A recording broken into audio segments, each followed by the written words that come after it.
नमस्कार सर, मेरा नाम राजू है। आज का टॉपिक है कि कौन सा म्यूचुअल फंड जस्ट बाय करके छोड़ दूं। जैसे कि हमने एक प्लॉट लिया था कॉर्नर का, बर्फी साइज का, लगा के छोड़ दिया। हमको क्या करना है? हमारे पास पैसा बहुत ज़्यादा है, हमको क्या करना है, देखना क्या है? बढ़ेगा बढ़ेगा, अभी नहीं बढ़ा हुआ है, जब बढ़ेगा देखा जाएगा। अरे बेटा बेटी पोता पोती के लिए है, क्या करना है? उसी टाइप से, जैसे हम ऐसे सोचते हैं प्लॉट फ्लैट के लिए, उसी टाइप से जस्ट बाय एंड फॉरगेट। ऐसा कौन सा म्यूचुअल फंड ले लें लंबे समय के लिए कि वेल्थ क्रिएशन हो जाए? ये टॉपिक है आज का। उसके पहले एक क्वेश्चन पूछा जाता है कि एनएवी जो है बहुत ज़्यादा हाई है, बहुत ज़्यादा है, तो कम वाला खरीदना चाहिए ना, ज़्यादा अच्छा होगा। अब उदाहरण के तौर पे 2200 रुपया में निप्पॉन ग्रोथ फंड मिल रहा है, तो इससे अच्छा है कि कोई 10-20 रुपये वाला खरीदूं तो कितना अच्छा होगा। यहाँ देखते हैं निप्पॉन ग्रोथ फंड वाला तो एनएवी जो है 2259 चल रहा है, और सिंस इंसेप्शन इसने 21.68% का रिटर्न दिया है। जबकि एक्सपेंस का बात करें तो यहाँ पे है 1.69, 2% से नीचे एक्सपेंस है। क्यों है नीचे? क्योंकि इसके पास एएम ज़्यादा है। एएम कितना है? 14,000 करोड़ है। इतना ज़्यादा एएम होने की वजह से जो है एक्सपेंस कम है। तो यहाँ पे 1995 में ये 10 रुपया से शुरू हुआ था। आज 28 साल के बाद 21.68% का कंपाउंडिंग रिटर्न दे रहा है। मतलब 21 करके 28 साल रिटर्न दिया कंपाउंडिंग, तो जाके इसका एनएवी लगभग 2200 पे आ गया। जबकि यहाँ पे एक्सपेंस रेशियो काटा कितना था? 1.69। अगर ये नहीं काटा होता तो दोनों जोड़ के 23.37% का रिटर्न होता। नहीं काटता तो, लेकिन काटना तो पड़ेगा। फंड मैनेजर है, एएमसी है, हमें पेमेंट करना है, एडवर्टाइज, ताम झाम, लाइट, कैमरा, एक्शन, ये सब करना है, तो कुछ ना कुछ खर्चा आएगा। वो खर्चा ये है, खर्चा काटने के बाद शुद्ध मुनाफा आपका ये दिया जा रहा है। अब उनका कहना है कि भाई ये तो महंगा है। तो अब ऐसे सोचिए, एक बनिया का दुकान था, 28 साल पहले भी था और आज भी है। उस बनिया के दुकान में हमारे दादाजी बाबूजी जाते थे, 10 रुपये का एक पैकेट खरीदते थे। उसमें चावल, दाल, जीरा, मरीच, धनिया गुंडी सब होता था। एक पैकेट लाते थे 10 रुपये का, 7 दिन एक फैमिली बैठ के खाते थे। एकदम रॉ मटेरियल जो लाते थे, 7 दिन आराम से घर चल जाता था। आज वही पैकेट उसी बनिया के दुकान में, उस बनिया का बेटा बेटी पोता पोती चला रहे होंगे दुकान, तो वही पैकेट लेने के लिए जाते हैं। जो 10 रुपये मिलता था आज 2200 रुपये का मिलता था। सेम वही चीज़, जीरा, मरीच, धनिया गुंडी, जितना जितना था पहले 1-1 किलो, वैसे ही है। उसी रेशियो में सब कुछ है। तो क्या कहेंगे कि ये महंगा हो गया और ये सस्ता था? एज पर इन्फ्लेशन जो बढ़ेगा वो तो बढ़ेगा ही बढ़ेगा। लेकिन आज यदि आप पैसा 10 रुपया वाला कोई चीज़ लेते हैं, 10 रुपया का ही खरीदना चाहते हैं बनिया की दुकान में, तो 10 रुपया का ही चीज़ मिलेगा, उसी रेशियो में कम हो जाएगा। यानी 10 रुपया का एनएवी वाला म्यूचुअल फंड खरीदेंगे तो 10 रुपया ही स्टॉक में डिवाइड हो जाएगा। और 2200 रुपया का एक एनएवी वाला खरीदेंगे तो वो 2200 रुपया सारे स्टॉक में डिवाइड हो जाएगा। खरीद आप आज रहे हैं, पीछे 28 साल पहले नहीं खरीद रहे हैं। तो आज आप 2200 का खरीदें या 100 रुपया वाला खरीदें या 200 रुपया वाला खरीदें, वो 200 रुपया ही मार्केट में डिवाइड होगा। अगर 2200 और 5000 वाला खरीदेंगे तो 5000 ही डिवाइड होगा। तो ये दिमाग से निकाल दीजिए कि ज़्यादा एनएवी वाला अच्छा नहीं है और कम एनएवी वाला अच्छा है। सबसे अच्छा बात, कॉमन चीज़ ये है कि जो सबसे ज़्यादा एनएवी जिसका है वही अच्छा है। उसके फंड मैनेजर ने उतना अच्छा किया है तब वो ज़्यादा है। एक 10 रुपया से लेके 2000 तक आ गया और एक 10 रुपया से लेके 1000 रुपया तक आ गया, तो कौन सा अच्छा है? तो जाहिर सा बात है, जो 10 रुपये से 2000 तक आ गया वो फंड और फंड मैनेजर अच्छे होंगे। और जो 1000 तक ला पाया, क्या पता वो लार्ज कैप होगा और ऊपर वाला मिड कैप स्मॉल कैप होगा। तो बेहतर है कि जो ज़्यादा एनएवी है आपको उसमें इन्वेस्ट करना चाहिए। अब दूसरा एक टॉपिक है, एक गाना है बेहतरीन, आजकल मैं गुनगुना रहा हूँ। 1 2 3 4 5 6 7 8 9 10 11 12 13। आजकल यूएस में, बाहर के देश में यही वाला गाना ज़्यादा चल रहा है। 1 2 3 बैंक ऊपर चला गया। अब ये जो है ना, माइक टेस्टिंग हो रहा है, बोलते हैं ना माइक टेस्टिंग 1 2 3, माइक टेस्टिंग 1 2 3। जब वहाँ सक्सेसफुल हो जाएगा फिर सब जगह रेस्ट ऑफ वर्ल्ड में यही चलेगा, माइक टेस्टिंग 1 2 3, 1 2 3, वो जाएगा ऊपर। क्यों ऐसा आलम पनाह चाहते हैं? ये जो बैंक है, नोट है, ब्रांच है, कर्मचारी है, अब बंद करो ये सब नाटक बाजा, हो गया बहुत। 40-50 साल से वही नोट, वही बैंक, सब खत्म। मोबाइल पे डिजिटली चलना चाहिए सब कुछ, इसीलिए कोई माहौल चाहिए। एग्जीक्यूट कैसे करेंगे इतने बड़े चीज़ को? माहौल चाहिए। 1 2 3 ऊपर गया, अब यहाँ भी आएगा 1 2 3, फिर माहौल बनेगा। टीवी मीडिया ये सबसे माहौल बनेगा। टीवी पहले बताया हूँ क्या करते हैं, आलमपना जो चाहते हैं उसको एग्जीक्यूट करते हैं। तो यहाँ भी गाना बजेगा, वहाँ बजा, क्या पता ख़त्म हो गया, जो हो गया आदमी पहले से समझ गया, यहाँ भी समझ जाएंगे, क्या होगा वो फ्यूचर ही देखा जाएगा। पर ये वाला माइक टेस्टिंग 1 2 3 चल रहा है। इस तरह के फ्यूचर को देखना है तो मैं हमेशा बोलता हूँ 2 चैनल, निडर इंडिया, नॉकिंग न्यूज देखेंगे तो फ्यूचर पता चल जाएगा, तो डरना बंद कर देंगे। डरेंगे तो डराने वाले तैयार हैं। अब तीसरे पॉइंट पे आते हैं जो ये पर्सनली मेरे लिए है।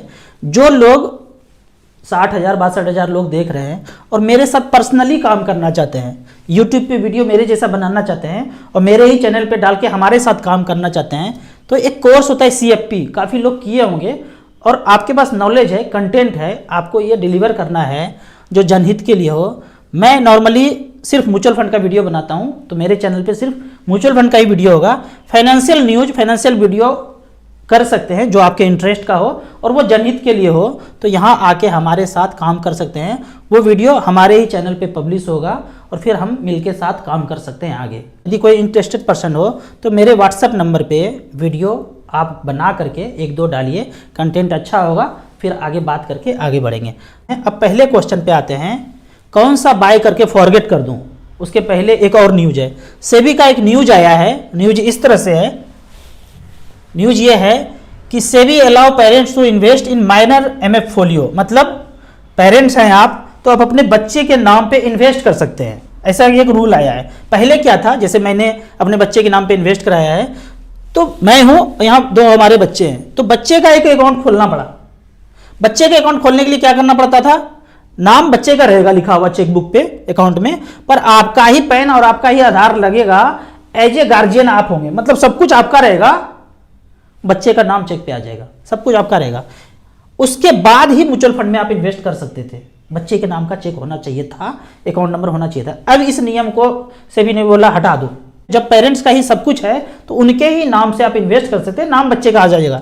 यानी कि अब पेरेंट्स डायरेक्ट बच्चे के नाम पे इन्वेस्ट कर सकते हैं, नाम बच्चे का ही आएगा लेकिन सब कुछ आपका लगेगा, पैन कार्ड आपका, आधार कार्ड आपका, अकाउंट नंबर आपका, बच्चे का बर्थ सर्टिफिकेट है उससे इन्वेस्ट हो जाएगा। तो म्यूचुअल फंड में एक नया चेंज आया है। अब आपका कहना होगा कि मेरा पोता पोती नाती नतली के लिए इन्वेस्ट करके छोड़ना है, 5 लाख रुपया या 1 लाख रुपया लगाना है, तो बताइए वो कौन सा है, लगा दें अब भूल जाएं। हम तो ज़िंदगी भर समझ नहीं पाए मच फंड को और कभी किए नहीं, लेकिन आपका वीडियो देख के थोड़ा सा गर्मी आया है, खोपड़ी का ब्लूटूथ ऑन हुआ है, 5 लाख रुपए बच्चे के नाम पे झोंकना चाहते हैं, झोंक के छोड़ना चाहते हैं। जैसे वो प्लॉट लिए थे दुर्गा स्थान के बगल वाला, अब ऐसे करके यहाँ पे लगा के छोड़ना चाहते हैं। तो वो कौन सा म्यूचुअल फंड लगा के भूल जाएं। इसके पहले छोटा सा एक उदाहरण और ले लेते हैं। निप्पॉन ग्रोथ फंड 1995 में जब शुरू हुआ था, उसमें मान लेते हैं 30-35 कंपनी होगा। यहाँ पे देखते हैं कंपनी का नाम जो है, जो फंड मैनेजर ने इन्वेस्ट किया है, वो इतने सारे कंपनी में पैसा इन्वेस्टेड है। कितना है टोटल, आज का है ये पोर्टफोलियो, अपडेटेड पोर्टफोलियो में टोटल जो है नंबर ऑफ स्टॉक्स, अगर आप 100 रुपया भी डालते हैं निप्पॉन ग्रोथ फंड में तो लगभग 87-88 कंपनी में आपका पैसा जाता है। तो मेरा ये क्वेश्चन है कि आज से 28 साल पहले 1995 में जो 30-35 कंपनी होगा, क्या आज 2023 में भी वही सब कंपनी होगा? आपका आंसर होगा नहीं होगा। जो जो कंपनी दिवालिया कर गया होगा वो कहाँ होगा? जो कंपनी का वैल्यूएशन अच्छा होगा, जो फंड मैनेजर को अच्छा लगता होगा कि इसमें ग्रोथ है अभी, तो उसी में इन्वेस्टेड होंगे। तो 28 साल पहले जो जो कंपनी का लिस्ट होगा उसमें से तो काफ़ी नदारत होंगे। हो सकता है 1-2 कंपनी कैरी फॉरवर्ड हुए होंगे या वो भी नहीं होंगे। क्यों? क्योंकि ये बोलते हैं अपने आप को मिड कैप स्मॉल कैप। जब एक mid cap company large cap बन जाएगा तो उसको तो पोर्टफोलियो से निकालना पड़ेगा ना, क्योंकि ये लार्ज कैप म्यूचुअल फंड तो है नहीं। जैसे ही स्टॉक लार्ज कैप होगा उसको निकलना पड़ेगा, क्योंकि लार्ज कैप कैटेगरी में नहीं है ये। अब कोई जो स्मॉल है वही कभी ना कभी मिड बनेगा और जो मिड है वही कभी ना कभी लार्ज बनेगा। तो जितने स्मॉल कैप कंपनी है मिड और लार्ज जैसे बनता है, फंड मैनेजर उसको हटा देता है। तो अभी आप जितने भी स्टॉक देखते हैं यहाँ पे, वो स्मॉल स्मॉल स्मॉल या मिड होगा, क्योंकि ये कैटेगरी मिड स्मॉल कैप में ज़्यादा इन्वेस्ट कर रहे हैं, लार्ज कैप में नहीं कर रहे हैं। तो इस तरह से करके हर 5-10 साल में कंपनी पूरा का पूरा पोर्टफोलियो चेंज हो जाता है। यहाँ पे जो भी कंपनी को कंज्यूमर यूज कर रहे हैं, उसके प्रोडक्ट को यूज कर रहे हैं, वो तो उनके साथ होगा, और जिस कंपनी को कंज्यूमर यूज नहीं कर रहे हैं वो दिवालिया कर जाएगा। तो फंड मैनेजर का ये काम देखना है कि कौन अच्छा कर रहा है, कौन अच्छा नहीं कर रहा है, उसके साथ होंगे वो। अब यहाँ पे जो क्वेश्चन है, टॉपिक है वीडियो का, कि कौन से म्यूचुअल फंड में लगा के भूल जाऊं, तो हमने 3 कैटेगरी यहाँ पे लिया है। बैंक वाला mutual fund, SBI, HDFC, ICICI, सब में इक्विटी सेलेक्ट किया है। तो क्या करना पड़ेगा, यहाँ पे आइए, और पहला सेलेक्ट किया हमने SBI म्यूचुअल फंड। इसको जब आप डेस्कटॉप वर्जन में स्टार SIP को देखेंगे तो इस तरह का व्यू दिखेगा। मोबाइल को घुमा देंगे हॉरिजॉन्टली तो इस तरह का व्यू आएगा। हमने यहाँ पे सिलेक्ट किया है SBI और ऑल इक्विटी, मतलब SBI का ही ऑल इक्विटी 10 साल रिकॉर्ड लिया है और 10-10 हज़ार रुपये पर मंथ। यहाँ पे पहले देखते हैं, पहला नाम आता है SBI स्मॉल कैप, दूसरा है SBI टेक्नोलॉजी, तीसरा है SBI मैग्नम मिड कैप और चौथा है SBI कॉन्ट्रा। 16,000 करोड़, 28,000 करोड़, 9,300 करोड़, 9,700 करोड़। तो टेक्नोलॉजी वाला सेक्टोरियल फंड है। मैं सेक्टोरियल फंड में इन्वेस्ट करने से मना करता हूँ। यदि लंबा नजरिया है तो सेक्टोरियल फंड से बचना चाहिए। ये इक्विटी डाइवर्सिफाइड हो गया, ये इक्विटी डाइवर्सिफाइड हो गया, ये इक्विटी डाइवर्सिफाइड हो गया। 2013 से लेकर अब तक पिछले 10 साल में 10-10 हज़ार रुपये पर मंथ किया, तो 37 लाख, 29 लाख, 28 लाख, 28 लाख, इस तरह से बनाया है।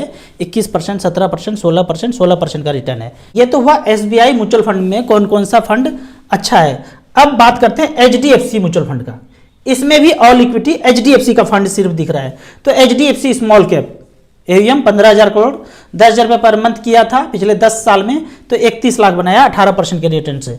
दूसरा फंड यहाँ पे है HDFC मिड कैप अपॉर्चुनिटी। दोनों फंड काफ़ी अच्छा है। इसमें आप HDFC में अगर जाते हैं तो इसमें पैसा इन्वेस्ट कर सकते हैं। इसने बनाया है 29 लाख, 17% का रिटर्न यहाँ पे दिया है। अब ICICI का बात करते हैं। बैंक वाला म्यूचुअल फंड बताया था, सेम ICICI हमने सेलेक्ट किया है, ऑल इक्विटी इन ICICI। तो यहाँ पे फंड आता है पहले नंबर पे ICICI Prudential technology fund sectoral fund, दूसरे नंबर पे है ICICI प्रोडेंशियल स्मॉल कैप, और तीसरे पे है फिर सेक्टोरियल फंड इंफ्रास्ट्रक्चर फंड, और चौथे पे है ICICI प्रोडेंशियल वैल्यू डिस्कवरी। इसमें भी देखेंगे 10-10 हज़ार रुपये पर मंथ करके जो रिटर्न आया है 16%, 16%, 15%, 14%। इस तरह से करके 2 फंड आप टॉप का सिलेक्ट कर सकते हैं। 2-2 फंड आप SBI का, HDFC का, ICICI का सेलेक्ट करके लगा सकते हैं। जो पीछे अभी हमने स्लाइड दिखाया वो SIP का बात था। यहाँ पे स्मॉल कैप सेलेक्ट किया है और वन टाइम 50 लाख रुपया कॉर्नर वाला प्लॉट में ना इन्वेस्ट करके 10 साल पहले यहाँ इन्वेस्ट किया था। Nippon India small cap 50 lakh रुपया वन टाइम लगाया था, वैल्यू है 5 करोड़ रुपया। आपको 5 लाख रुपया लिखना है तो यहाँ 5 लाख रुपया लिख सकते हैं। जो भी कैलकुलेशन करना है बिना लॉगिन किए हुए स्टार SIP में जाके कर सकते हैं। SBI स्मॉल कैप का बात करें, 2013 में 50 लाख रुपया वन टाइम लगाया, वैल्यू है 4 करोड़ 49 लाख, 24% का रिटर्न मिला है। एवरेज के रूप में बात करें पिछले 10 साल में तो 19.68% का रिटर्न यहाँ पे जनरेट करके दिया है। आपको नॉर्मल कैलकुलेट करना है तो कैलकुलेटर पे आना है। यहाँ वन टाइम को हमने लमसम को सिलेक्ट किया है कि 5 लाख रुपया वन टाइम रखा और 30 साल के लिए रिमेन इन्वेस्टर रहना चाहते हैं बच्चे के लिए। यदि 15% का रिटर्न मिले तो 5 लाख का वैल्यू 3 करोड़ 31 लाख तक हो सकता है। आप कहेंगे कि नहीं मिलेगा तो 12 से कैलकुलेट करके देखेंगे, खुद से कैलकुलेट करेंगे। 12 से कैलकुलेट करते हैं तो 5 लाख का वैल्यू 30 साल के बाद जो बच्चे को गिफ्ट होगा लगभग 1.5 करोड़ रुपया हो सकता है। यदि आप सेफेस्ट जगह जाएंगे तो 7% के रेट से 1.5 करोड़ की जगह लगभग 38 लाख रुपया आएगा। तो इस तरह से आपको खुद को कैलकुलेट करना है कि पैसा लगाने पे होगा क्या। ये नॉर्मल कैलकुलेशन है। एक्चुअल रिकॉर्ड देखना है तो ग्राफ को वन टाइम SIP में चेक करके जा सकते हैं। अब कुछ कमेंट्स को देखते हैं। कमेंट्स में बोलते हैं हम अपना बिजनेस स्टार्ट करना चाहिए या मच फंड में इन्वेस्ट करना चाहिए। भाई पहले बिजनेस ही करना है, मेहनत का कोई पर्याय नहीं है। मेहनत करके आप पैसा जनरेट जितना करेंगे वो इन्वेस्टमेंट से उतना नहीं हो सकता है। जो पैसा बिजनेस से बेनिफिट हो उस बेनिफिट के थोड़े से पैसे को आप म्यूचुअल फंड में इन्वेस्ट कीजिए। और सबसे पहले जो आपके मन का बिजनेस है, आपको लगता है कि उसमें आप आगे करेंगे, एक्सेल करेंगे, तो वो पहले स्टार्ट करना चाहिए। दूसरा क्वेश्चन है गोल्ड ब्लड स्टोन के लिए क्या करना चाहिए। तो ये मैंने लिंक डाल दिया है, वीडियो हमने बनाया है, 3-4 गोल्ड स्टोन का हमने वीडियो बनाया है, दूसरे चैनल पे आप जाके देख सकते हैं। इस चैनल के काफ़ी वीडियो को मोगेम्बो ने उड़ाया है, बोला ऐसे ठीक होना है ना, अरे वहाँ आओ, हमारे दरवाजे पे आओ, ऐसे ठीक हुआ, ऐसे घर में थोड़ी ठीक होना है। काफ़ी सारा वीडियो डिलीट हुआ है भाई, हाथ जोड़ते हैं मोगेम्बो को, मोगेम्बो सुप्रीम है, नहीं जीत सकता भाई कोई उससे। यहाँ जाइए अलग से, ज़्यादा सवाल जवाब यहाँ पर मत कीजिए, ये भी उड़ जाएगा। मोगेम्बो का नज़र सब जगह है, कोई नहीं बच सकता है उससे।